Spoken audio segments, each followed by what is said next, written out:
Saudara-saudariku yang terkasih, Pace Ebene, mari kita buka hati, buka pikiran, dan buka telinga kita untuk mendengarkan Injil Tuhan. Pada hari Minggu kelima masa Advent, kita merenungkan Injil Yohanes pasal 12 ayat 20 sampai dengan 23.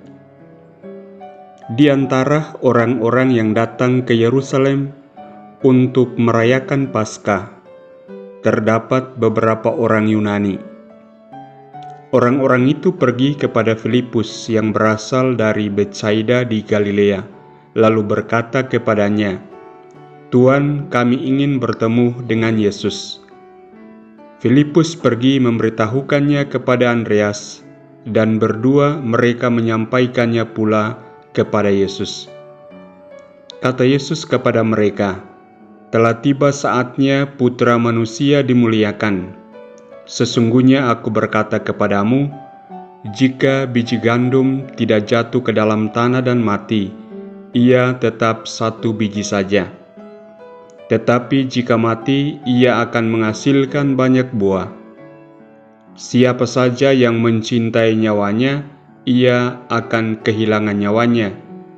Tetapi siapa saja yang membenci nyawanya di dunia ini, ia akan memeliharanya untuk hidup yang kekal.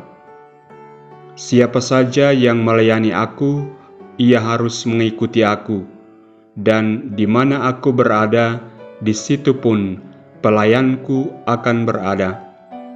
Siapa saja yang melayani aku, ia akan dihormati Bapa." Sekarang jiwaku terharu, dan apakah yang akan kukatakan? Bapa, selamatkanlah aku dari saat ini.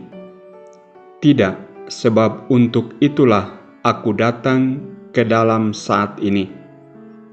Bapa, muliakanlah namamu. Lalu terdengarlah suara dari surga, "Aku telah memuliakannya, dan aku akan memuliakannya lagi." Orang banyak yang berdiri di situ dan mendengarnya berkata bahwa itu bunyi guntur. Ada pula yang berkata, seorang malaikat telah berbicara dengan dia. Jawab Yesus, "Suara itu telah terdengar bukan oleh karena aku, melainkan oleh karena kamu. Sekarang berlangsung penghakiman atas dunia ini. Sekarang juga penguasa dunia ini akan dilemparkan keluar. Dan aku, apabila aku ditinggikan dari bumi, aku akan menarik semua orang datang kepadaku." Ini dikatakan Yesus untuk menyatakan bagaimana caranya dia akan mati. Saudara-saudariku yang terkasih, melalui Injil yang kita dengarkan pada hari ini, ada 3 hal yang boleh kita renungkan. Yang pertama, keteguhan dalam menghadapi penderitaan.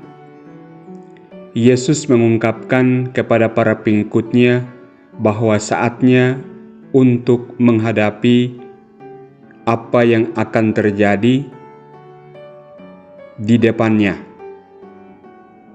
Meskipun dia tahu apa yang menantinya di depan, dia dengan teguh menerima apa yang akan terjadi itu.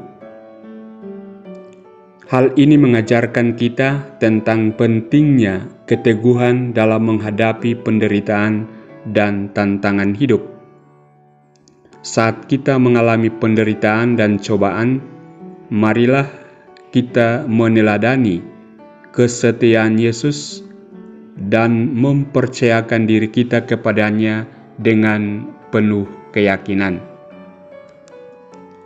Hal yang kedua, tentang pengorbanan kasih. Yesus menjelaskan bahwa biji gandum harus mati agar dapat menghasilkan buah. Dalam konteks ini, dia menggambarkan pengorbanannya yang akan datang di kayu salib. Pengorbanannya adalah ekspresi tertinggi dari kasih yang agung yang Allah miliki untuk umat manusia. Hal ini mengajarkan kepada kita bahwa pengorbanan bukanlah tindakan yang sia-sia, tetapi merupakan panggilan yang penting dalam kehidupan Kristiani kita. Melalui pengorbanannya, Yesus membawa keselamatan bagi dunia. Hal yang ketiga, panggilan untuk mengikuti Kristus. Yesus menyatakan bahwa siapapun yang ingin mengikutinya harus mau melayaninya. Hal ini menekankan panggilan kita sebagai pengikut Kristus untuk menyangkal diri, mengikutinya, dan melayaninya. Masa Prapaskah adalah waktu yang tepat bagi kita untuk merenungkan kembali panggilan ini dalam hidup kita. Mari kita bersedia untuk meletakkan keinginan dan kepentingan kita sendiri dan mengikuti Kristus dengan sepenuh hati, mempersembahkan hidup kita sebagai persembahan yang hidup baginya. Saudara-saudariku yang terkasih, marilah kita memperkuat iman kita kepadanya, menghidupi kasih dan pengorbanannya, dan mengikutinya dengan penuh tekad dan ketulusan. Hanya dengan mengikutinya, kita akan menemukan kehidupan yang sejati. Tuhan memberkatimu.